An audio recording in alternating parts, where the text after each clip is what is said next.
ప్రభువును రక్షకుడైన యేసుక్రీస్తు వారి నామంలో మీ అందరికీ వందనాలండి.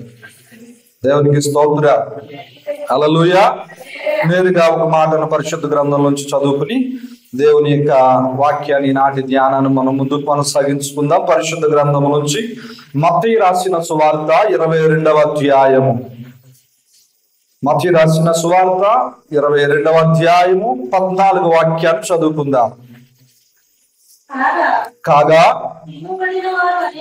పిలువబడిన వారు అనేకులు,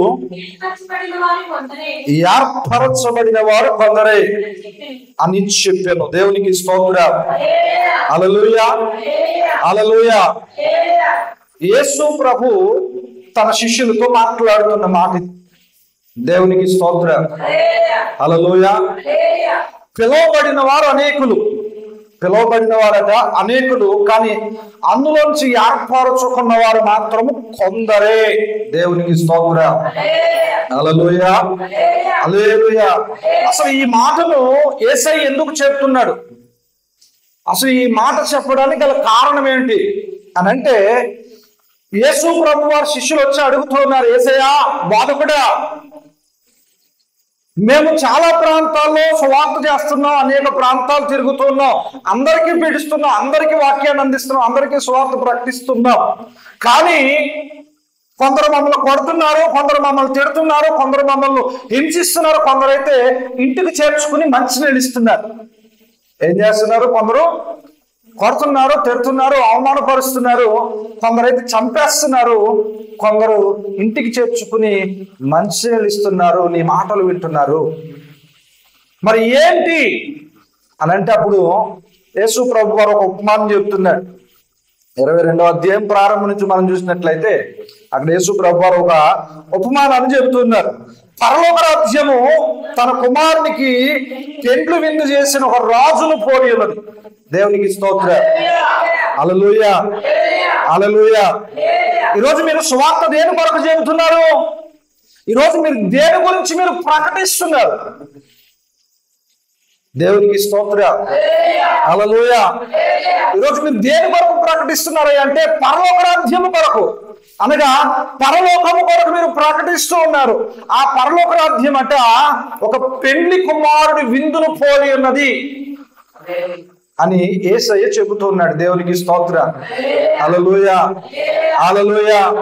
ఈరోజు దేవుని బిడ్డలారా చాలా మంది యేసయ్యను ప్రకటిస్తున్నారు, యేసు ప్రభు వాక్యాన్ని ప్రకటిస్తున్నారు, కానీ కొంతమంది మాత్రమే పరలోక రాజ్యం గురించి ప్రకటిస్తున్నారు, కొంతమంది మాత్రమే దేవుని రాజ్యం కొరకు ప్రకటిస్తున్నారు.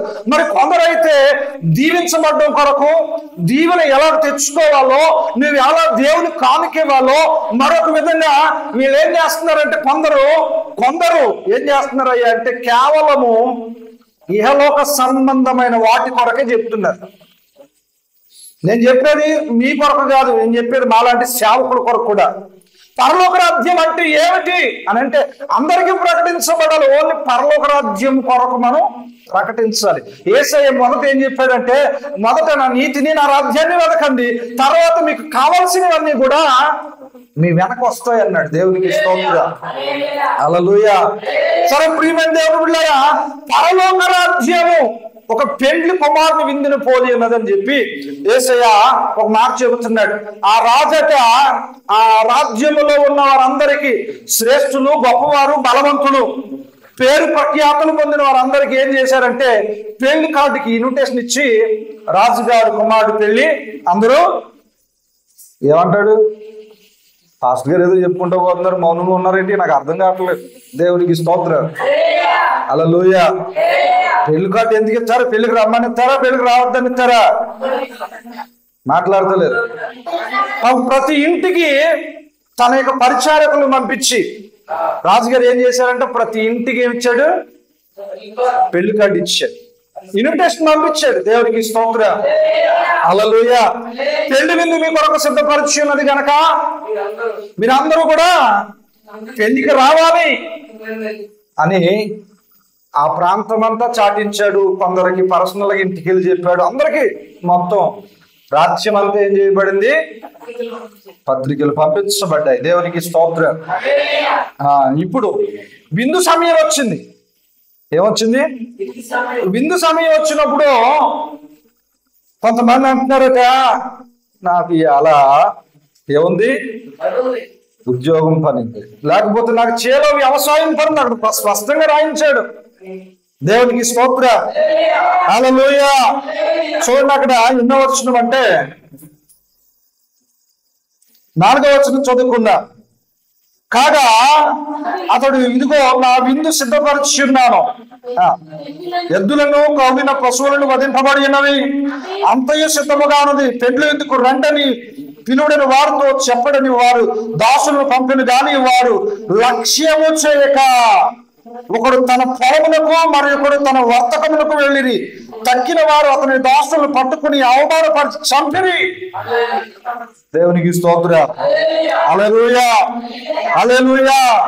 చూడండి, ఇక్కడ పరలోక రాజ్యం గురించి యేసయ్య స్పష్టంగా తెలియపరుస్తున్నాడు. దేవునికి స్తోత్రం. హల్లెలూయా. అంతా సిద్ధం చేయబడింది విందుకు. కాబట్టి మీరు వెళ్ళి ఏం చెప్పమన్నాడు? విందుకు రండి అని చెప్పమంటే కొందరు ఏమంటున్నారంటే, నాకు చేలో పని ఉంది, నాకు వ్యాపారం ఉన్నది, నాకు వేరే పని ఉంది అని చెప్పి సాకులు చెప్పి విందు నుంచి తప్పించుకున్నవారు కొందరైతే, కొందరు మరి వీళ్ళు వచ్చిన వాళ్ళు ఏం చేశారంటే, ఏంటంటే పెళ్లికి రమ్మన్నావా అని. చూడండి, ఎవరైనా పెళ్లి కార్డు ఇచ్చడానికి వచ్చినప్పుడు, భోజనాలు చెప్పడానికి వచ్చినప్పుడు ఎవరినైనా అవమానపరిచావు నువ్వు? కానీ ఇక్కడ అవమానపరిచారట, కొందరైతే చంపేశారట పట్టుకుని. దేవునికి స్తోత్రం. హల్లెలూయా. నిజానికి వాస్తవానికి యేసయ్య మాట్లాడేది శారీరక సంబంధమైన ప్రేమ విందు కొరకు కాదు. దేవునికి స్తోత్రం. యేసయ్య చెప్పేది పరలోకములో యుగ యుగాలు కూడా ఆ ఉండే ఆ నిత్య విందులో మనం పాలు పొందబడినట్లు, ఆ గొర్రె పిల్ల వివాహములో పాలు పొందబడినట్లు ఈ వాక్యాన్ని, పరలోక రాజ్యము మర్మాన్ని అందరికీ అర్థమయ్యే రీతిలో ఉపమానంగా చెప్తున్నాడు. దేవునికి స్తోత్రం. హల్లెలూయా, హల్లెలూయా. అందరికీ సువార్త ప్రకటించబడుతుంది, అందరికీ సువార్త ప్రకటించబడుతుంది, అందరికీ వాక్యాన్ని ప్రకటించబడుతుంది. కానీ కొందరు ఏం చేస్తున్నారయ్యా అంటే, దేవుడు అంటే విశ్వాసం ఉంటుంది కానీ పనులు సాకుతో వాళ్ళు ఏం చేస్తున్నారంటే దేవుని మందిరానికి రాకపోవడం, వాక్యాన్ని విశ్వసించకపోవడం. కొంతమంది ఏంటయ్యా అంటే, ఏంట్రా మా ఇంటికి వచ్చి సువార్త చెప్తున్నావు అని దవళ్ళు పగలగొట్టిన రోజులు ఉన్నాయి. వాక్యంలో రాయబడిన చంపిన సంగతులు కూడా ఉన్నాయి. దేవునికి స్తోత్రం. హల్లెలూయా, హల్లెలూయా. దేవునికి స్తోత్రం. ఈరోజు నేను ఏమంటానంటే, ప్రియమైన దేవుని సంగమా, మనందరం కూడా దేవుని యొక్క కుమారుడు, లేదంటే ఆ యొక్క గొర్రె పిల్ల వివాహములకు పిలవబడిన వారమే. దేవునికి స్తోత్రం చెప్పండి. పిలవబడిన వారము. నేను అంటాను, ఇంట్లో వాళ్ళందరినీ పెళ్లికి వెళ్తే ఇంటికి ఒకరు చొప్పున వెళ్తుంటారు పెళ్లికి, అవునా? దేవునికి స్తోత్రం. హల్లెలూయా. అంటే పిలవబడిన అనేకులు కానీ వెళ్ళేవారు మాత్రం కొందరే, ఒక్కరని చెప్పకూడదు, కొందరే. దేవునికి స్తోత్రం. హల్లెలూయా, హల్లెలూయా. పిలవబడిన వారు అనేకులు, కానీ ఆ వివాహములకు, వివాహ కార్యక్రమానికి హాజరయ్యేవారు మాత్రము కొందరే. దేవునికి స్తోత్రం. ఒక మాట సూటిగా, మీ హృదయాలు నొప్పించినప్పటికీ సూటిగా చెప్పడానికి ఇష్టపడతాను. ఇక్కడ కూర్చున్న మనం అందరం పరలోకం వెళ్ళిపోతామని ధీమాగా ఉంటే పొరపాటే. ఎందుకు చెప్పనా?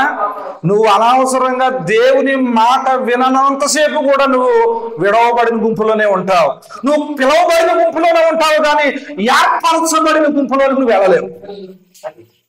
ఆఖరికి నేనైనా సరే, ఈ వాక్యం చెప్తున్నాను కదా, ఆఖరికి నేనైనా సరే దేవుని సన్నిధిలో పిలవబడిన వారమే, కానీ ఏర్పరచబడే గుంపులోనికి ఎప్పుడు వెళ్తామయ్యా అంటే, ఆయన పిలిచినప్పుడు, ఆయన రమ్మన్నప్పుడు ఆ మాట విని మనం వెళ్తాం కదా, అప్పుడు ఆయన ఏర్పరచుకున్న గుంపులోనికి వెళ్తాం. దేవునికి స్తోత్రం. హల్లెలూయా, హల్లెలూయా. కొంచెం గట్టిగా చెప్తామా? ఇప్పుడు రాజుగారు జరిగిన సంగతులన్నీ కూడా రాజుగారికి తెలుస్తుంది. ఆయన కోపం వచ్చింది. ఏంట్రా, నేనైనా డబ్బులు అడిగానా? రాజుగారు ఏం డబ్బులు అడిగాడా? దేవునికి స్తోత్రం, హల్లెలూయా. మనకులాగా రాజుగారు డబ్బులు గట్ట ఏం అడిగేవాడు కాదు. ఆయన భోజనం పెట్టాడు, ఇందుకు రమ్మన్నాడు. వెల్లుల్లోని కొట్టారు, తిట్టారు, అవమానించారు, చంపేశారు. పాపం వచ్చిందంట. ఎవరైతే అంతకులుగా ఉన్నారో వారందరినీ ఏం చేయమన్నాడు? కాల్చేయమన్నాడు. దేవునికి స్తోత్రం, హల్లెలూయా. ఇప్పుడు అంటున్నాడు ఏమంటాడంటే, విందు ఇంకా సిద్ధపడే ఉంది గనక ఇప్పుడు రాజ్య వీధుల్లోనికి వెళ్ళండి. ఎక్కడికి? రాజ్యం యొక్క వీధుల్లోనికి వెళ్ళండి. ఎవరు కనబడితే వాళ్ళకి అందరికీ విందు కొరకు ఆహ్వానం చెప్పండి. దేవునికి స్తోత్రం, హల్లెలూయా. వచ్చిన వారందరికీ మీరేం చేయాలంటే పెళ్లి వస్త్రాలు ఇవ్వండి, కొత్త బట్టలు ఇవ్వండి. వీధుల్లో ఎవరుంటారు చెప్పాలి? వీధుల్లో ఎవరుంటారు? భిక్షాటన చేస్తూ, అంతే కదా? దేవునికి స్తోత్రం, హల్లెలూయా. నేను ఒక మాట చెప్తాను ప్రియమైన దేవుని బిడ్డ. ఎందుకంటే మనం కూడా నిర్లక్ష్యంతోనూ అవకాశాలు పోగొట్టుకుంటున్నాం. దేవుడు మనకిచ్చే అవకాశం పక్కన వాళ్ళకి ఎందుకు వెళ్తుందంటే, మన సరైన సమయంలో దేవునికి మనం స్పందించకపోతే మనకు రావాల్సిన అవకాశాలు, ఆశీర్వాదాలన్నీ మనం పోగొట్టుకుంటూ ప్రక్కన వాళ్ళకి వెళుతూ ఉంటే ఆశతో ఎదురు చూస్తా ఉన్నాం. దేవునికి స్తోత్రం, హల్లెలూయా, హల్లెలూయా. ఇక్కడ ఈ ప్రజలు కూడా రాలేదు. ఎవరి పనులకు వాళ్ళు వెళ్ళిపోయారు. ఏదో సాకులు చెప్పుకుంటూ ఆ వివాహానికి రాలేదు. కానీ రాజు ఏం చేశాడయ్యా అంటే, ఎవరైతే అర్హత లేని వారిగా ఉన్నారో వారిని విందుకు పిలిచాడు. అర్హతగా ఉన్న వారిగా చేర్చాడు. దేవునికి స్తోత్రం. వారిని ఎలా పడితే అలాగా విందులో కూర్చోబెట్టలేదు. వారికి ఏం చేశాడట? శుభ్రం చేసి పట్టు వస్త్రాలు ఇచ్చి, పెండ్లి వివాహమునకు సంబంధించిన వస్త్రాలు ఇచ్చి వివాహ విందులో కూర్చోబెట్టాడు. ఈరోజు నేను అంటాను, ఇక్కడ కూర్చున్న మనం అందరము కూడా అలాగ పిలువబడిన వారమే. దేవునికి స్తోత్రం. ఏదో మనం ఏదో గొప్పోళ్ళమనో లేకపోతే మరొకటనో కాదు. దేవుడు మనకిచ్చిన ఉచితమైన కృపను బట్టి ఎన్నిక లేని వారము ఎన్నికలోనికి చేర్చడానికి ఆయన కృప మన మీద ఉంచి మనల్ని పిలిచాడు. రక్షణ అనే వస్త్రాన్ని ఇచ్చి ఆయన వివాహ విందులో పాల్గొనుటకు మనల్ని సిద్ధము చేస్తూ ఉన్నాడు. దేవునికి స్తోత్రం, హల్లెలూయా, హల్లెలూయా, హల్లెలూయా. చూడండి, ఇక్కడ జరిగిన సంగతి ఏంటయ్యా అంటే, పిలువబడిన వారు అనేకులు, ఏర్పరచబడిన వారు కొందరే. అంటే దీని అర్థం మీకు స్పష్టంగా చెప్పాలంటే, మందెక్కువ మజ్జిగ పలసన అంటారు చూడండి. దేవునికి స్తోత్రం. ఏంటంటే మందెక్కువ అంటే దీని అర్థం ఏంటి? జనాలు ఎక్కువయ్యే కొద్దీ మజ్జిగలో నీళ్ళు ఎక్కువైపోతుంటాయి. దేవునికి స్తోత్రం. అలాగే సంఖ్య ముఖ్యం కాదు దేవునికి ఎప్పుడు కూడా. నేను ఎప్పుడు చెప్తాను, సంఖ్య అనేది దేవునికి ఎప్పుడు ముఖ్యము కాదు. నీ హృదయం, లేదా ఒక్కరున్నారా ఇద్దరున్నారా, నువ్వు దేవునికి నమ్మకముగా ఆయన మాట వినేవాడిగా ఉన్నావా లేదని దేవుడు చూస్తాడంతే. ఆయన రమ్మన్నప్పుడు ఆయన చెప్పిన వాక్యానికి, ఆయన మనతో మాట్లాడిన మాటకు తల వంచి నడిచావా, నీ మార్గాన్ని రాజమార్గాలను నడిపిస్తాడు. ఒకవేళ ఆ స్థలానికి వెళ్ళడానికి నీవు నేను అర్హులము కాదు, అయినప్పటికీ దేవుని మహాకృప నీకు సహాయం చేసి నువ్వు ఎప్పుడు వెళ్ళలేని స్థలాలకు, నువ్వు ఎప్పుడు ఎక్కలేని స్థలాలకు దేవుడు నిన్ను ఎక్కిస్తాడు. దేవుడికి స్తోత్రం. ఈ రాజ్య మార్గంలో ఉన్నవారు ఎప్పుడు రాజమందిరాన్ని బయట నుంచి చూడటమే కానీ లోనకు అడుగు పెట్టింది ఎప్పుడు కూడా లేదు. ఉందా? వీళ్ళు బయట నుంచి చూడటమే కానీ లోపలికి వెళ్ళి అది ఎలాగుందో కూడా చూసి అర్హత వీళ్ళకి లేదు. కానీ ఈ అర్హత ఎప్పుడు వచ్చిందయ్యా అంటే వారు పిలువబడిన వారు ఏం చేయబడ్డారు, రానప్పుడు దేవుడు వీళ్ళని ఏర్పరచుకున్నాడు. దేవునికి స్తోత్రం. హల్లెలూయా, హల్లెలూయా. ఈరోజు నేను అంటాను, ఈరోజు ఏర్పరచబడే గుంపులో నువ్వు నేను ఉండాలి. ఏర్పరచబడిన గుంపులో ఉండాలి. అప్పుడు ఆ పెండ్లి విందులో మనం సంతోషంగా పాల్గొంటాం. దేవునికి స్తోత్రం. ఏర్పరచబడిన వారు, మీకు మంచి ఉదాహరణ చెబుతారు. న్యాయాధిపతుల గ్రంథంలో గిద్యోను అనే ఒక న్యాయాధిపతి, ఎవరు చెప్పండి, మాట్లాడతలేదు, నాలుగులు ఉన్నాయా, ఇంటికాడ వస్తాయి నాలుగులు, బయట ఇప్పుడు రావట్లేదు. దేవునికి స్తోత్రం. హల్లెలూయా. గిద్యోను అనే ఒక న్యాయాధిపతి ఉన్నాడు. ఫిలిస్తీన్లు గిద్యోను యొక్క ప్రాంతం మీద దాడి చేసి వాళ్ళు ఏం చేస్తున్నారయ్యా అంటే గిద్యోను ప్రజలందరినీ హింసిస్తున్నప్పుడు దేవుడు గిద్యోనును బలపరిచి, ఓ బలా పరాక్రమవంతమైన వీరుడా నువ్వులే అని చెప్పి గిద్యోను బలపరిచాడు. ఫిలిస్తీన్ల మీద యుద్ధానికి వెళ్ళేటప్పుడు దేవుడు కొన్ని వేల మంది వచ్చారట యుద్ధానికి. చెప్పండి, ఎంతమంది వచ్చారు? కొన్ని వేల మంది వచ్చారు. దేవునికి స్తోత్రం. కానీ ఇక్కడ 7వ అధ్యాయంలో మీకు చూడండి, 7వ అధ్యాయము 6వ వాక్యంలో చదివినట్లయితే 300 మందిని దేవుడు యుద్ధానికి ఎన్నుకున్నాడు. ఎంతమందిని? ఎంతమంది వచ్చారు చెప్పాలి. వేల సంఖ్యలో పిలువబడ్డారు, కానీ 300 మంది మాత్రమే నిలబడగలిగారు. దేవునికి స్తోత్రం చెప్దామా? హల్లెలూయా. ఈరోజు నేను అంటాను ప్రియమైన దేవుని బిడ్డ, ఆ 300 మంది ఏ విధంగా అయితే ఆ గిద్యోనుకు ఇశ్రాయేలు సమాజానికి ఒక గొప్ప విజయం సంపాదించి పెట్టారో, ఆ 300 మందిగా ఉన్న ఆ గుంపులోనికి నిన్ను దేవుడు చేర్చడానికే ఈ పునరుద్ధాన దినాన్ని ఈ మాటలు నీ కొరకు ప్రకటిస్తున్నాడు. చూడండి, అందరూ అంటారు గుంపులో గోవిందా అంటే అందరితో పాటు కలిసిపోవాలండి. ఎలాగా మరి అందరితో పాటు కలిసిపోతే నీ భక్తి ఎందుకు? ఇంకా దేవునికి స్తోత్రం చెప్తావా? హల్లెలూయా. అందరితో పాటు కలిసిపోతే నీ ప్రత్యేకత ఏమిటి? అంతే కదా. What is the speciality between you and others? నీకును ఇతరులకు మధ్య వ్యత్యాసం ఏమిటి? వేసుకుని బట్టల కాదు, నీ ప్రవర్తన. దేవునికి స్తోత్రం చెప్దామా? హల్లెలూయా. నీ ప్రవర్తన, నీ మాట తీరు వ్యత్యాసంగా కనపడాలా.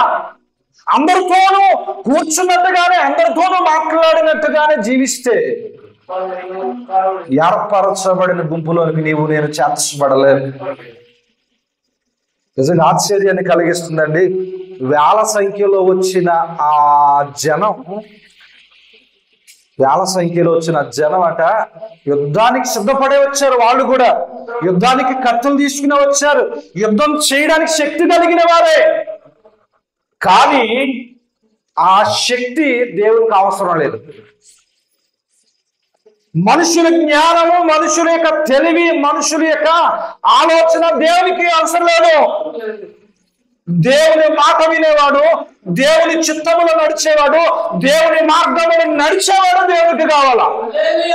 దేవునికి స్తోత్రం చెప్దామా? హల్లెలూయా. దేవునికి అందరిలాగా ఉండడం ఇష్టం కాదు. దేవునికి స్తోత్రం. ఈరోజు యేసయ్య నువ్వు ఎందుకు నమ్ముకున్నావు అనంటే, నా దేవుడు అందరికంటే ప్రత్యేకముగా నిలిచినవాడు. ఆయన జీవితంలో ఒక ప్రత్యేకత, ఆయన మాటలో ఒక ప్రత్యేకత, ఆయన నడకలో, ఆయన ప్రవర్తనలో ఒక ప్రత్యేకత ఉంది. అందరిలాంటి వాడు కాదు నా యేసయ్య. అందుకని నా యేసయ్య లాగానే నువ్వు ఉండాలని ఆశపడుతున్నాడు. దేవునికి స్తోత్రం. హల్లెలూయా. నలుగురితో ఒకలా ఉన్నప్పుడు అలాగే ఉండిపోకూడదు. నీ ప్రత్యేకత, నలుగురిలో నువ్వు నిలుచున్నప్పుడు నీ ప్రత్యేకత నువ్వు చూపించు. దేవునికి స్తోత్రం. హల్లెలూయా. చెప్పండి గట్టిగా, దేవునికి స్తోత్రం. ఈరోజు నేను అంటాను, 300 మందితో దేవుడు ఒక దేశాన్ని అపజయమిచ్చి దేవుని సన్నిధికి విజయాన్ని తీసుకుని వచ్చాడు. ఎంతమంది వెళ్ళారంటే వేల సంఖ్యలో, అక్కడ 10,000 మంది ఇంచుమించుగా రాయబడింది. దేవునికి స్తోత్రం. 10,000 మంది ఎక్కడ, 300 మంది ఎక్కడ? నా దేవునికి సంఖ్య కాదు కావాల్సింది, నా దేవునికి ఖచ్చితంగా ప్రభువు యొక్క మాట వినగలిగే వారు కావాలి. దేవునికి స్తోత్రం. హల్లెలూయా, హల్లెలూయా. ఈరోజు పరలోక రాజ్యం ఎవరికి అని అంటే, గుంపుగా వచ్చి సంఘం అంతటికి కాదు, మందిరానికి వచ్చే ప్రతి ఒక్కరికి పరలోక రాజ్యం వస్తుందంటే అది అసత్యమే. మందిరానికి వచ్చే ప్రతి ఒక్కరు కూడా పరలోకానికి వెళ్ళిపోతారండి అని నేను చెబితే నేను తప్పుడు బోధ ప్రకటించిన వాడిని అవుతాను. పరలోక రాజ్యం ఎవరు వెళ్తారా అంటే, మందిరానికి వచ్చిన నీవు, పిలువబడిన గుంపులో ఉన్న నీవు, ఏర్పరచబడే గుంపులోనికి వెళితేనే నువ్వు పరలోకం వెళ్తావు. ఆ పరలోక రాజ్యాన్ని చేర్చుకుంటావు. దేవునికి స్తోత్రం. హల్లెలూయా. ఏర్పరచబడే గుంపులో ఉండాలంటే దేవుడు కొన్ని పరీక్షలు పెట్టాడు వాళ్ళకి. గిద్యోను యొక్క సైన్యానికి కొన్ని పరీక్షలు, ఆ పరీక్షలు దాటుకుంటూ దేవుడు చెప్పినట్టు చేసిన వారు మాత్రం 300 మంది. ఎంతమంది అండి? 10,000 మందిలో ఎంతమంది మిగిలారు అంటే ఎంతమంది పోయారు? 9,700 మంది వెళ్ళిపోయారు. దేవునికి స్తోత్రం. నీకు మాట చెప్తాను వినండి, ఉద్యోగాల విషయంలో కూడా కొన్ని వేల మంది అప్లై చేస్తున్నారు. అవునా? ఎంతమందికి వస్తున్నాయి? అప్లై చేసిన వాళ్ళందరికీ వచ్చేస్తుందా? అర్హులైన వాడికి మాత్రమే వస్తుంది. అవునా? మాట్లాడుతలేదు. అప్లికేషన్ పెట్టిన వాళ్ళందరికీ జాబ్లు వచ్చేస్తే ఇంకేంటి? అప్లికేషన్ పెట్టిన వాళ్ళందరికీ జాబ్లు వచ్చేస్తే మీకు దాని ప్రత్యేకత ఏంటి? కాదు, కష్టపడి అర్హత సంపాదించిన వానికి మాత్రమే ఉద్యోగం వచ్చినట్టుగా నేను అంటాను. ఈ భూమి మీద పిలువబడిన వాని గుంపులో ఉన్న నీవు ఏర్పరచబడే గుంపులోనికి వెళ్ళాలి అంటే కష్టపడి భక్తి చేయాలా? మరొక మాట, ఇష్టపడి చదివినట్లుగానే ఇష్టపడి భక్తి చేయాలి. కష్టపడాలా, ఇష్టంతో చేయాలా? దేవునికి స్తోత్రం. చెప్పండి, కష్టపడాలంటే ఇష్టంతో భక్తి చేయాలా? మా అమ్మ ప్రార్థన చేయమందని ప్రార్థనలో కూర్చుంటున్నాను కానింది, నాకు ప్రార్థన అవసరం లేదండి బాబు అంటారు. ఏదంట, ఇంటికాడ తల్లిదండ్రులు లేకపోతే పిల్లలు చెప్తే కూర్చునే తల్లిదండ్రులు ఉన్నారు, తల్లిదండ్రులు చెప్తే కూర్చునే పిల్లలు ఉన్నారు. ప్రార్థన ఏదో ఫోర్స్ఫుల్ గా చేయాలట. నేను ఇంటికాడ పిల్లలు కూడా అలా చెప్తున్నారు. వాళ్ళు ఇష్టపూర్వకంగా వచ్చేటట్టుగా నువ్వు చేయగలగాల. దేవునికి స్తోత్రం. హల్లెలూయా, హల్లెలూయా.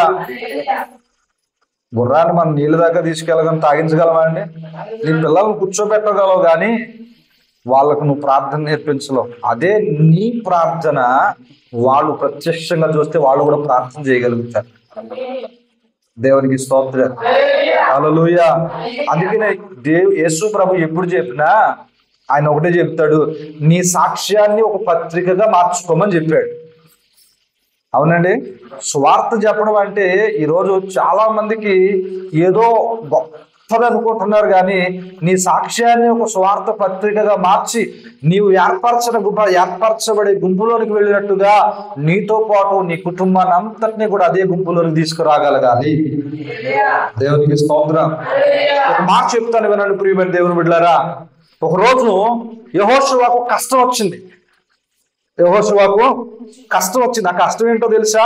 అందరూ అంటున్నారు, ఐగుప్తు దేశంలో మనం ఆరాధించిన దేవతలను మరలా మేము ఆరాధన చేస్తాం, మేము మరలా వెనక్కి వెళ్ళిపోతాం, మాకు ఈ దేవుడతో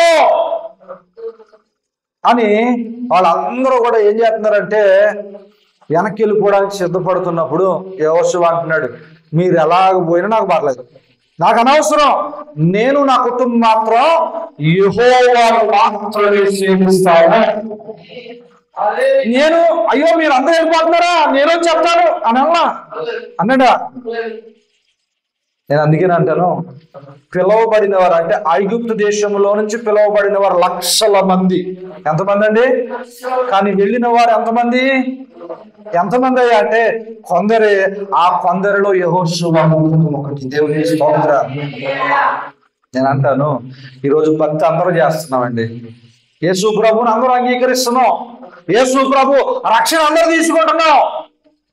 నీ ప్రత్యేకత ఏమిటి? నీ ప్రత్యేకత ఏమిటి? నువ్వు ఏర్పరచబడిన గుంపులోనికి వెళ్ళాలంటే కష్టములో కూడా నువ్వు నిలబడాలా, నిందల్లో కూడా నువ్వు నిలబడాలా, అవమానాల్లో కూడా నువ్వు నిలబడాలా. దేవునికి స్తోత్రం. హల్లెలూయా, హల్లెలూయా, హల్లెలూయా. చెప్పండి, ఎప్పుడు నిలబడాలంటే కష్టంలో నిలబడాలా, ఆ యొక్క అవమానాలు నిలబడాలా. ప్రతికూలతలు వచ్చినప్పుడు, అనారోగ్య పరిస్థితులు వచ్చినప్పుడు కూడా నిలవబడి, అయ్యా నేను ఆ గుంపులోని కాదయ్యా, నీ కొరకు నా శరీరం క్షీణించిపోతున్నా సరే నిన్ను విడవకుండా నిలవబడిన యోగుని పోలి నా భక్తి ఉంటుందయ్యా అని చూపించగలగాలి. చాలా మంది దేవుని నమ్ముకున్నారు, పరిస్థితులను అనుకూలించక మరలా లోకంలో కలిసిపోయి విగ్రహారాధన ప్రారంభించేశారు. చాలా మంది అడుగుతూ ఉంటారు, వాళ్ళు దేవుని నమ్ముకున్న వాళ్ళు ఇలాగ వచ్చేసారంటే పిలువబడ్డారు కానీ ఎన్నికైన గుంపులోనికి వాళ్ళు వెళ్ళలేకపోయారు. ఈరోజు నేను అంటాను, ఎన్నికల్లో ఉన్న గుంపులోనికి వెళ్ళాలా? దేవునికి స్తోత్రం చెప్పండి. సింపుల్ గా ఒక మాట చెప్తాను. 10 మంది కన్యకల్లో 5 మాత్రమే ఎంతమంది వెళ్ళారు చెప్పాలి? 5 మాత్రమే ఆ యొక్క పరలోక రాజ్యానికి వెళ్ళారని రాయబడింది. ఎందుకు అని అంటే, పిలువబడిన వారు 10 మంది కానీ దాని కొరకు సిద్ధపరచబడిన వారు, సిద్ధపరచుకున్న వారు, ఏర్పాటు చేసుకున్న వారు 5. దేవునికి స్తోత్రం. హల్లెలూయా. నా ప్రయాస, నా ప్రార్థన ఏంటయ్యా అంటే, ఇక్కడ ఉన్న ప్రతి ఒక్కరు కూడా ఏర్పరచబడిన గుంపులోనికే వెళ్ళాలి. ఇప్పుడు వెళ్ళే స్థాయిలో ఉన్నారని చెప్పట్లేదు. నీ జీవితంలో దేవుని సన్నిధిలో నువ్వు ఎక్కడికి వెళ్ళగలిగే స్థాయికి రావాలంటే ఆయన ఏర్పరచబడిన గుంపులోనికి వెళ్ళి ఆ యొక్క సహాయం దేవుడు మనకు చేస్తూ ఉన్నాడు గనక ఆ దేవుని యొక్క మాటను మనం జ్ఞాపకం చేసుకుంటూ వాక్యాన్ని వింటూ మనం ఎక్కడికి వెళ్ళాలట? ఏర్పరచబడి గుంపులోనికి వెళ్ళాలి. దేవునికి స్తోత్రం. హల్లెలూయా, హల్లెలూయా, హల్లెలూయా. ఈరోజు నేను అంటాను, ఆ విందులోనికి కానీ వెళ్ళకపోతే, లేక ఆ పరలోక రాజ్యములోనికి కానీ మనం వెళ్ళకపోతే మన బ్రతుకేంటో ఒకసారి ఆలోచన చేసుకోండి. ఒకసారి ఆలోచన చేసుకోవాలి. ఎందుకంటే విడవబడ్డం అంట మహాఘోరం అంట. విడవబడ్డం మహాఘోరం. శ్రమలే, కష్టాలే. ఈ రోజు వచ్చి ఈ కష్టం, ఈ రోజు ఉండి ఈ బాధ గురించి ఆలోచిస్తున్నావు కానీ యుగ యుగాలు నీ ఆత్మ చావని అగ్నిలో, చనిపోకుండా ఆరని అగ్నిలో నీ పరిస్థితిని ఒకసారి ఆలోచన చేసుకో. దేవునికి స్తోత్రం. హల్లెలూయా. ఒక చిన్న పురుగు పాకితేనే మనకి ఎలా ఉంటది చెప్పండి? అబ్బా భలే బాగుందంటారా? మాట్లాడతలేదు. అక్కడ ఉన్న బొద్ది ఇంకని చూడగానే ఇక్కడ ఎక్కేస్తారు బల్లా. అవునా? అక్కడెక్కడో బొద్దు కనబడితే ఇక్కడ ఎక్కేస్తారు. మరి అక్కడ తాగుతాయి అంట. ఎక్కడ? పెళ్లి విధులో కాదు. విడవబడితే యుగ యుగాలు కాలిపోయే ఆ యొక్క అగ్నిలో పురుగు ఆ యొక్క సావదంట, అగ్ని ఆరదంట. అంత దుర్భాగ్యమైన స్థితికి వెళ్ళిపోతాం విడవబడితే. నేను అంటాను, అందుకనే అందరిలాగా ఏదో వాళ్ళు చేస్తున్నారని నువ్వు చెయ్యొద్దు. నువ్వు దేవునికి మెచ్చే భక్తి చెయ్యి, దేవుని కొరకు నిలవబడి భక్తి చెయ్యి, దేవుని సన్నిధిలో ఉండి భక్తి చెయ్యి. దేవునికి స్తోత్రం. అప్పుడు దేవుని ఏర్పరచుకుంటాడు. ఏర్పరచబడిన గుంపులో సంతోషంగా ఆ యొక్క వివాహ విందులో పాల్గొంటావు. దేవునికి స్తోత్రం. హల్లెలూయా. చెప్పండి, పిలువబడిన వారు అందరూ అనేకులు. ఎంతమంది? పిలువబడిన వారు అనేకులు, కానీ దాంట్లో నుంచి ఏర్పరచబడిన వారు మాత్రము కొందరే అన్నట్టుగా ఇక పునరుద్ధాన దినాన్ని ప్రభువైన దేవుని బిడ్డలారా పిలువబడ్డాం, మనందరం కూడా పిలువబడ్డాం. కానీ ఇప్పుడు ఏర్పరచబడే గుంపులోనికి వెళ్ళాలి. వెళుతున్నప్పుడు దేవుడు కొన్ని కొన్ని పరీక్షలు పెడతాడు. గిద్యోను తన సైన్యానికి తెలియకుండా పెట్టాడు. ఇవన్నీ కూడా గిద్యోను తన సైన్యానికి తెలియకుండా కొన్ని పరీక్షలు పెట్టాడు. ఆ పరీక్షల్లో ఎవరైతే నిలవబడ్డారో వారు మాత్రమే దేవుని సన్నిధిలో యుద్ధానికి వెళ్ళి జయించారు. ఆ జయాన్ని తన ప్రాంతం అంతటికి తెచ్చారు. అలాగనే మనకు తెలియకుండానే కొన్ని సమస్యలు వస్తుంటాయి. చూడండి, చాలా మంది చెప్తారు, నేను ఏం తప్పు చేయలేదండి, అయినా నాకు ఎందుకు ఈ కష్టం, అసలు నాకు తెలియట్లేదని అంటారు. నేను అంటాను, ప్రియమైన, అది నీ మేలు కొరకే. నీవు మరింత బలపరచడానికి నువ్వు పిలువబడిన గుంపులో నుంచి ఏర్పరచబడి గుంపులోనికి నువ్వు వెళుతున్నావు గనక కొన్ని ప్రతికూలమైన పరిస్థితులు గుండా నువ్వు ప్రయాణించవలసి వస్తుంటుంది. దేవునికి స్తోత్రం, హల్లెలూయా. కాబట్టి నువ్వు దేవుని సన్నిధిలో ఎలా ఉండాలంట? నిబ్బరము కలిగి ఉండాలి. అసలు ఎన్నో ఉంటాయండి, ఎన్నో అంటారు, ఎన్నో ఉంటాయి. వాటన్నిటిని మనం పట్టించుకోవడం అవసరం లేదు. నేను ఎప్పుడు చెప్తాను, నీవు దేవుని ఎదుట భక్తి చేస్తున్నావని నమ్మి ముందుకు వెళ్ళు. మనుషుల ముందు కాదు, మనుషులు ఎద్ద కాదు, ఒక సేవకుడి దగ్గర కాదు, సంఘం ముందు కాదు, తల్లిదండ్రుల ముందు కాదు. దేవుడు ఉన్నాడు, దేవుడు చూస్తున్నాడని భక్తి చేయగలిగే మనసు నీకు వచ్చినప్పుడు నేరుగా ఏర్పరచబడి గుంపులోనికి నువ్వు వెళ్ళగలుగుతావు. దేవునికి స్తోత్రం, హల్లెలూయా, హల్లెలూయా. అప్పుడంట వీళ్ళ పెండ్లి విందులో కూర్చున్నారు. వీళ్ళకి అర్హత లేదండి, రాజమందిరానికి వెళ్ళడానికి అర్హత లేదు, రాజమందిరంలో కూర్చోడానికి అర్హత లేదు. ఇప్పుడు ఈ పెళ్లి విందులో కూర్చున్నా వీళ్ళని చూసి ముందు పిలవబడిన వాళ్ళంట దొంగసాడుగా వచ్చి కూర్చోవడం మొదలెట్టారు. ఏం చేయడం మొదలెట్టారు చెప్పాలా? దొంగసాడిగా వచ్చి కూర్చోవడం మొదలెట్టారు. ఇప్పుడు వాళ్ళకి వీళ్ళకి మధ్య తేడా ఏంటి? వాళ్ళకి వస్త్రాలు ఇవ్వబడ్డాయి, వీళ్ళకి వస్త్రాలు లేవు. ఏమి లేవు? తెలిసిపోద్ది కదా. 10 మంది తెల్ల బట్టలు వేసుకున్నారు, దాంట్లో మధ్యలో ఎవడో రంగు బట్టలు వేసుకుని కూర్చున్నాడు అనుకో, తెలిసిపోద్ది వెంటనే. అలాగే పట్టు వస్త్రాలు కలిగిన, ఒక ప్రత్యేకమైన వస్త్రాలు కలిగిన ఆ వివాహం ఇందులో అక్కడనంట ఎవరు కనబడుతున్నారు చెప్పాలా? ఎవరు కనబడుతున్నారు? ముందు పిలిచినా రానన్నారు. ఉద్యోగం ఉంది, లేకపోతే వ్యవసాయం ఉంది, పనులు ఉన్నాయి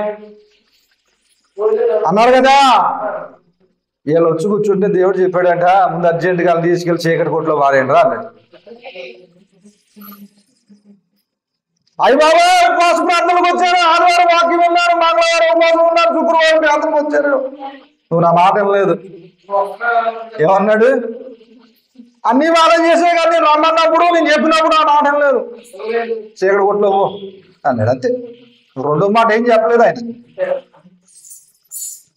దేవునికి స్తోత్రం, హల్లెలూయా. సామెత ఉందండి, ఏంటో తెలుసా? అది అంతా పట్టిన తర్వాత ముళ్ళేసి కూడా ఆగిపోయాడట. ఏంటి ఇది? పెళ్ళి అనుకుంటున్నారు కదా, దాన్ని పట్టుబడి. దేవునికి స్తోత్రం.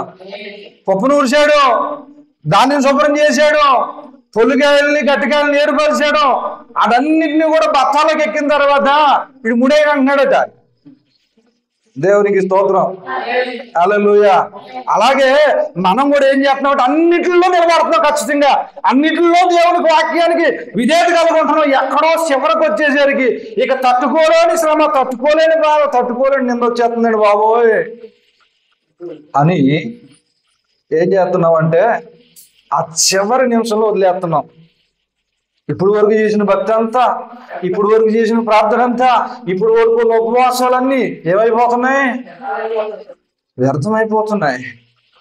ఇక పిలువబడిన గుంపులోనే ఉండిపోతున్నాం, ఏర్పరచబడిన గుంపులోనికి వెళ్ళలేకపోతున్నాం. ప్రియమైన దేవుని బిడ్డ, పరిశుద్ధాత్మ దేవుడు మనతో మాట్లాడుతున్న మాట, పిలువబడిన వారుగానే మనం ఉండిపోకూడదు. ఏర్పరచబడిన గుంపులోనికి వెళ్ళినట్లయితే దేవుడు నీకు ఒక ప్రశస్తమైన వస్త్రాలను ఇస్తున్నాడు. దేవునికి స్తోత్రం, హల్లెలూయా. చెప్పండి, ఎలాంటి వస్త్రాలు ఇస్తున్నాడు? అవి నువ్వు ఎక్కడున్నా సరే, ఆ వస్త్రం నువ్వు వేసుకుని ఎక్కడున్నా సరే దేవుని సాక్షిగా నిలవబడగలుగుతావు. దేవునికి స్తోత్రం, హల్లెలూయా, హల్లెలూయా. ఈరోజు ఒక మాట చెప్తాను ప్రియమైన దేవుని బిడ్డ, విశ్వాసులనే కాదు సేవకులు కూడా సేవకులు కూడా నాలా ఇంచుమించు ప్రతి సంవత్సరం బైబిల్ కాలేజ్ నుంచి కొన్ని వేల మంది గ్రాడ్యుయేట్ అయి బయటకు వస్తున్నారు. మా కాలేజ్ నుంచే సంవత్సరానికి 300 మంది బయటకు వస్తారు. నేను చదువుకున్న కాలేజ్ నుంచి. అలాంటి కాలేజీలు కేరళలో చాలా ఉన్నాయి. కేరళలో మన దేశంలో చాలా ఉన్నాయి. అన్ని కాలేజీల నుంచి ఇంచుమించు సంవత్సరానికి కొన్ని వేల మంది బయటకు వస్తున్నారు. మరి వచ్చే వీళ్ళంతా సేవ చేస్తున్నారా అంటే లేదండి. అందరూ సేవలో ఉండట్లేదు. నా బాధ ఏంటయ్యా అంటే, నా ప్రార్థన ఏంటయ్యా అంటే, ఎవరైతే సేవ కొరకు సమర్పించుకుని ఎవరైతే ప్రభు యొక్క పిలుపులో ఆ యొక్క తర్ఫీదు పొందినారో వారందరూ కూడా రాబో రోజుల్లో దేవుని సువార్త సేవలో ఉండాలని నా ప్రార్థన. దేవునికి స్తోత్రం. చాలా మంది నాతో పాటు 63 మంది నా స్నేహితులు పాస్ అవుట్ అయితే ఇంచుమించు ఒక 8 మంది మాత్రమే ఈరోజు సేవలో ఉన్నాం. మిగతా వాళ్ళు ఏం చేస్తున్నారా అంటే ఏదో ఒక ఉద్యోగమనో, స్కూల్లో టీచింగ్ అనో, లేకపోతే మరొకటనో వారు వివిధ రకాలుగా వారు చేస్తున్నారు. నా ప్రార్థన వారు కూడా దేవుని సేవలోనికి వచ్చి దేవుని కొరకు ఒక బలమైన పాత్రలుగా ఉండాలనేది నా ప్రార్థన. దేవునికి స్తోత్రం. హల్లెలూయా, హల్లెలూయా. నేను ఎప్పుడు చెప్తుంటాను, నువ్వు సాధారణంగా ఉండడానికి ఎప్పుడు, ఏదో అందరితో కలిసి ఉండడానికి ఎప్పుడు, అందరిలాగే ఉండడానికి ఎప్పుడు ప్రయత్నించద్దు. నీ ప్రత్యేకత దేవుడికి తెలుసు కనుక ఆ ప్రత్యేకత దేవుడి దగ్గర జనుల మధ్యలో కూడా నువ్వు నిలబడి చూపించగలగాల. దేవునికి స్తోత్రం. హల్లెలూయా. షద్రక్, మెషక్, అబేద్నెగోలు వారు ప్రత్యేకతను చూపించారు. యవనస్తులు అందరూ వెళ్ళి మొక్కేస్తున్నారు. మరి 4 ఎందుకు మొక్కలేదు? మిగతా వాళ్ళందరూ ఏమయ్యారు? కొన్ని వేల మంది వెళ్ళారు బబులోను దేశాల్లోకి బానిసలుగా పట్టబడి పని చేయడానికి. ప్రతి ఒక్కరూ మొక్కేశారు. కానీ ఈ షద్రక్, మెషక్, అబేద్నెగోలు, దానియేలు మాత్రం ఏం చేయలేదు? మొక్కలేదు. కానీ వారి సాక్ష్యము దేశమంతా ప్రకటించబడింది. వారి ద్వారా దేశమంతటిని ప్రభు వైపు తిప్పగలిగేది. నేను అంటాను, అందరూ చేశారని భక్తి చేయదు, అందరూ చేశారని ప్రార్థన చేయదు. నీ ప్రత్యేకత, నీ మీద దేవుడు ఒక ప్రత్యేకమైన ప్రణాళిక కలిగి ఉన్నాడు. ఆ ప్రణాళికలో నిలవబడంతే. దేవునికి స్తోత్రం. నేను చెప్తున్నాను, ఎన్నో కష్టాలు వస్తాయి, రావని చెప్పట్లేదు. ఎన్నో నిందలు వస్తాయి, రావని చెప్పట్లేదు. ఏదొచ్చినా నీ చేతికి అప్పగించేస్తాను. ఏం చేస్తాను? నీ చేతికి అప్పగించేస్తున్నాను, నువ్వే నడిపించు. దేవునికి స్తోత్రం చెప్పండి. హల్లెలూయా, హల్లెలూయా. అందరూ వాడుకున్నాను. నా జీవిత నావా సాగుచుండగా తుఫానులు, వరదలు విసిరి కొట్టగా కదలలేక నా కథ ముగించబోగా నువ్వు పదా అంటూ నన్ను నడిపినావు. నా జీవిత నావా సాగుచుండగా తుఫానులు, వరదలు విసిరి కొట్టగా కదలలేక నా కథ ముగించబోగా నువ్వు పదా అంటూ నన్ను నడిపినావు. సదా నిన్ను సేవిస్తూ సాగిపోయేదా నీ పాదాల శబ్దం సాగిపోయేదా. సదా నిన్ను సేవిస్తూ సాగిపోయేదా నీ పాదాల శబ్దం సాగిపోయేదా.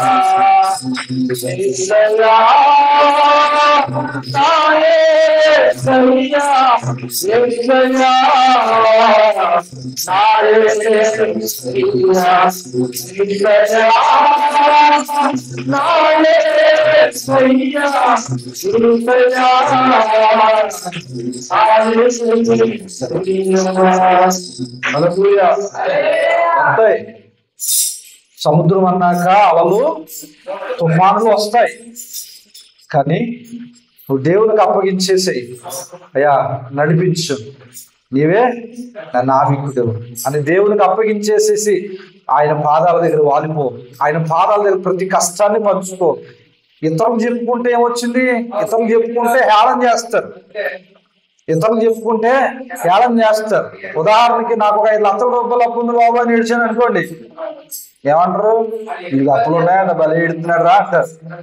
అదే దేవుని దగ్గర పాదాల దగ్గర పట్టుకుని ప్రార్థన చేసావు అనుకో, నీ కష్టార్జితాన్ని దేవుడు ఆశీర్వదించి అది తీర్చుకొని ఒక మార్గాన్ని దేవుడు తెరుస్తాడు. దేవునికి స్తోత్రం. హల్లెలూయా. ఏదైనా కానివ్వండి, నీ జీవితంలో ఆధ్యాత్మికంగా కానీ, శారీరకంగా కానీ, లేక ఆర్థికంగా కానీ ఎన్ని కష్టాలు వచ్చినా, ఎన్ని నిందలు వచ్చినా, ఎన్ని అవమానాలు వచ్చినా దేవుని పాదాల దగ్గరికి వచ్చి ప్రార్థన చేసి అప్పగించి, అయ్యా నీవే నన్ను నడిపించు అని అప్పగించే దేవుడు ఖచ్చితంగా నీ జీవితంలో ఒక అద్భుతమైన కార్యం జరిగిస్తారు. దేవునికి స్తోత్రం. ఏంటి యెహోషువ దేవుడు నడిపించలేదా? గిద్యోను సైన్యానికి దేవుడు విజయం ఇవ్వలేదా? జనం సంఖ్య కాదు, దేవుడికి కావాల్సింది ఏంటో తెలుసా? ప్రత్యేకించబడిన వారు. దేవునికి స్తోత్రం. హల్లెలూయా. ఈరోజు నీవు కూడా ఒక ప్రత్యేకించబడిన ఒక పాత్రగా ఉండాలి. నీ ఇంట్లో ఉన్న గిన్నెలన్నీ పట్టుకెళ్ళి కబోర్డ్లో పెట్టుకుంటావా? కబోర్డ్లో ఎలాంటి పాత్రలు పెట్టుకుంటావు? మాట్లాడతలేరు. కబోర్డ్లో ఎలాంటి గిన్నెలు పెట్టుకుంటారండి? పాత్రలు రోజు గిన్నెలు అన్నం వండుకునేకుండా పెట్టుకుంటారా? ఏం పెట్టుకుంటారు? మీకు లేవంటలే. దేవునికి స్తోత్రం. హల్లెలూయా. ఏం పెట్టుకుంటారు? విలువైనవి, శ్రేష్టమైనవి, మంచి తీసుకెళ్ళి ఎక్కడ పెట్టుకుంటాం? కబోర్డ్లో పెట్టుకుంటాం. వచ్చిన వాళ్ళందరికీ చూపిస్తాం వాటిని. అవునా? ఒకప్పుడు ఇతర సామాన్లు చూపించారు, ఇప్పుడు కబోర్డులు ఏం లేవు కదా, ఈ కనపడవు ఇతర సామాన్లు. ఇతర సామాన్లు ఇప్పుడు ఎక్కడ ఉన్నాయి? దానికో స్టోర్ రూము కరెక్ట్గా ఎత్తున్నారు, అతక మీదకి ఎక్కించేస్తున్నారు. వాటికి వీటికి ప్రత్యేకత ఏంటయ్యా అంటే, ఇది డైలీ ఉన్నది కానీ అది ఒక ఎన్నిక కలిగింది, ఒక విలువైన స్థానం దాన్ని సంపాదించుకుంది. ఈరోజు నేను అంటాను, నీ ఇంట్లో, నీ కుటుంబంలో, నీ సంఘంలో ఎంతమంది ఉన్న దేవుడు నీకు ఇచ్చే ప్రత్యేకమైన స్థానం కొరకు నువ్వు కష్టపడు. ఎలాంటి స్థానం కొరకు? దేవుడిచ్చే స్థానం కొరకు కష్టపడు. దేవుడికి ఒక శ్రేష్టమైన దానికి దేవుడు నిలవబెడతాడంటే. దేవునికి స్తోత్రం. అప్పుడు నీవు ఎక్కడ నిలవబడిన దేవుని సాక్షిగా నిలవబడతావు. ఆయన సువార్తను చెప్పని అవసరం లేదు, నీ సాక్ష్యాన్ని బట్టి ఒక సువార్త ప్రకటించబడుతుంది.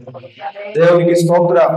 కాబట్టి పునరుద్ధాన దినాన్ని మనం నేర్చుకున్న పాఠం ఏంటయ్యా అంటే, పిలవబడిన గుంపులో కాక ఏర్పరచబడిన గుంపులోనికి మనం వెళ్ళుదుము గాక. దేవునికి స్తోత్రం. కాబట్టి ఈ మాటలు మనందరి వినికిడిలో దేవుడు దీవించి ఆశీర్వదించును గాక. ఆమేన్.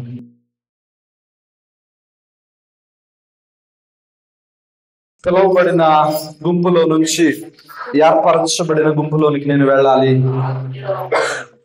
అందరిలా ఏదో నలుగురిలో ఉన్నప్పుడు లేదా అందరితో కలిసిపోవడం కాదు కానయ్యా, నా భక్తి, నా యొక్క నీ యొక్క దేవుని సన్నిధిలో నేను నడిచిన ఆ భక్తి విశిష్టత చెప్పగలిగే ఒక ఉన్నతమైన విశేషమైన ఒక అవకాశాన్ని నాకు ఇచ్చి నడిపించండి. ప్రార్థించాలి. పిలువబడిన వారిలో కాదు, ఏర్పరచబడిన గుంపులో ఉండాలి. 1000 మంది పిలువబడ్డారు, కానీ 300 మందే యుద్ధమునికి వెళ్ళి జయించారు. ఆ 300 మందే తన దేశానికి జయాన్ని తీసుకొచ్చారు. ఈరోజు నువ్వు ముందు కొన్ని 1000 మంది నిలబడవచ్చు, నీ ఎదుట కొన్ని 1000 మంది ఉండొచ్చు, కానీ దేవుడు చెప్తున్నాడు, అది నీకు రావాలి అంటే, అది నువ్వు పొందుకోవాలి అంటే, దేవుని వాక్యములలో రాయబడినట్టుగా, దేవునితో మాట్లాడబడినట్టుగా నీవు నడుచుకున్నట్లయితే ఖచ్చితంగా నువ్వు పొందుకోగలుగుతావు. తద్వారా దేవుని నామాన్ని మహిమపరచగలిగి వాక్యాన్ని పొందుకుంటావు. ప్రభు సన్నిధిలో యెహోషువ అంటున్నాడు కదా, ఇదిగో నేను నా ఇంటి వాళ్ళందరూ కూడా యెహోవాను మాత్రమే సేవిస్తాం. ఈరోజు కష్టాలు భయపడి మేము వెనక్కి తిరగం. మమ్మల్ని ఆ యొక్క ఐగుప్తు దేశంలో నుంచి బయటకు తీసుకొచ్చిన యెహోవాని మేము నమ్ముకుంటాం. ఆ యొక్క అరణ్య మార్గంలో మాకు ఆ యొక్క మన్నాను కురిపించిన ఆ యెహోవాని నమ్ముకుంటాం. ఇదిగో బండరోజు నీటిని కల్పించిన ఆ యెహోవాని మేము నమ్ముకుంటాం. ఇదిగో ఈరోజు వచ్చిన కష్టానికి మేము మేమాత్రం కూడా లొంగిపోయి మీతో పాటు రాము కానీ మమ్మల్ని నిత్యం నడిపిస్తున్న దేవుని వైపు వెళ్తామని యెహోషువ చెప్పినట్లు ఈ రోజు నువ్వు కూడా ఏర్పరచబడిన గుంపులోకి వెళ్ళబడినట్లు కొన్ని అవకాశాలను, కొన్ని సందర్భాలను, కొన్ని కష్టాలను, కొన్ని నిందలు అనేవి నీ జీవితంలోకి వస్తున్నాయేమో వాటిలో కూడా నువ్వు నమ్మకంగా ప్రభువు నిలబడు. దేవుని ఒక బలమైన పాత్రగా, ఒక ప్రత్యేకమైన పాత్రగా దేవుడిని ఆశీర్వదించిపోతున్నాడు. ప్రార్థించుదాం. పరిశుద్ధుడా, ప్రేమ కలిగిన తండ్రి నీకు వందనాలు. ఇదిగో తండ్రి ప్రభువా, అయా నీ శిష్యులతో మీరు చెప్పిన ఉపమానం, అవును ఆయన పరలోక రాజ్యం పెండ్లి కుమారుడి విందులు పోలి కదా. అవును తండ్రి, ఆ పెండ్లి కుమారుడి విందుకి అయ్యా అనేక మంది పిలువబడ్డారు, కానీ కొందరే ఏర్పరచబడి ఆయనకి విందులో పాల్పొంది ఉన్నారు తండ్రి. అయా మేము పిలువబడిన వారి గుంపులో కాక ఏర్పరచబడిన వారి గుంపులో ఉండి అయా ఇదిగో నిత్యత్వంలో నీతో పాటు యుగంగాలు నిన్ను ఆరాధించే కృప దయచేయండి. ఇక్కడ చేరువచ్చిన ప్రతి బిడ్డను పేరు పేర్చుకుని దీవించండి, ఆశీర్వదించండి. వారి లోటు, వారి కలిగిన అయా ఇదిగో ప్రతికూలతలు, కష్టాలు, నిందలు, అవమానాలన్నింటినీ నీ పాదాల చెంత పెడుతూ వారు సాగిపోయే కృప దయచేసి నీ కొరకు నిలబడే భాగ్యం దయచేయమని ఇదిగో దీవించి ఆశీర్వదించండి. అయా సాక్షి చెప్పిన బిడ్డలు ఎంతో ప్రార్థన చేస్తున్నాం. ఆ యొక్క బలహీనతలన్నీ దూరపరచండి. కుటుంబాల్లో నెమ్మది, సమాధానం దయచేయండి. అయా వృద్ధాప్యం ఎముకలకు, ఆ యొక్క బిడ్డలు కూడా ఎముకలకు బల, మూలుగులు, శత్రువు నరాలకు శక్తిని పడుతుంది. అయా కొందరైతే నాయన వారి ప్రియులు, వారి కుటుంబీకులు పోగొట్టుకుని ఉన్నారు. ఆ 3 కుటుంబాలను మీరు ఆదరించండి, బలపరచండి, ఓదార్చండి తండ్రి. ఒకరి తల్లి ఆదరించినట్టుగా ఆదరించి దేవుడు తప్పుగా ఆదరించి బలపరచండి. బిడ్డలు ప్రేమతో వింటున్న ప్రతి కాలంగా నీ మందిరం నిమిత్తం వాడుకొని దురంతల ఫలితం వారికి అనుగ్రహిస్తున్నాను. యేసు నామమున అడిగి వేడుకొని పొంది ఉన్నాము తండ్రి. ఆమేన్.